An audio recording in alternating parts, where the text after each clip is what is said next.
अस्सलाम वालेकुम।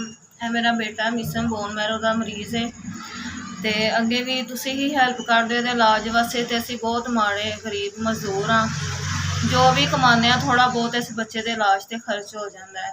मैं अपनी बेटी की शादी करनी है, 70-80 जी आ रहे ने, ना उन्होंने साढ़े को कुछ मंगया तो ना असी बेटी को कुछ देन जोगे हाँ। तो मेरी रिक्वेस्ट है तुहाडे अगे कि मैं अपनी बच्ची वास्ते खाना मंग रही हाँ।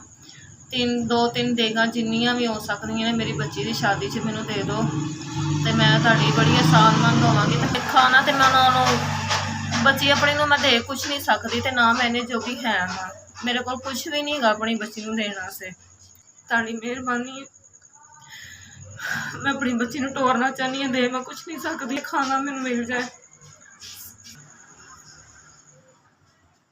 26, 27, 28, 29, 30 मेरे जहनों गुमान च भी नहीं सी है कि मेरी बच्ची के खाने वास्ते इन्ना हो जाएगा। मैं तुहाडी बड़ी शुक्रगुजार हाँ। मैं जिन्ना भी तुहाडा शुक्रिया अदा करा उन्ना ही कम है। अल्लाह पाक तुहानू जिंदगी तंदुरुस्त। SBS तुसी हमेशा मेरा बहुत ज़्यादा साथ दिता है, मेरे बच्चे के इलाज वास्ते तुसी हमेशा मेरा साथ दिता है। SBS तुसी मेरी बच्ची के खाने वास्ते अरेंज करवा के दिता है, मैं तुहाडी बड़ी शुक्रगुजार हाँ। SBS तुसी मेरे बच्ची के खाने वास्ते 30,000 रुपये की मदद की है।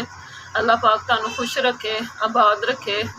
अल्लाह पाक अपनी हमेशा तुहाडे रहमत बना के रखे। तुसी साडे माड़े बंदियां ते भैणां भरावां ते तुसी सिर ते हथ रखदे हो, अल्लाह तुहानू कभी भी किसी चीज़ की SBS तुहानू कमी ना आवे।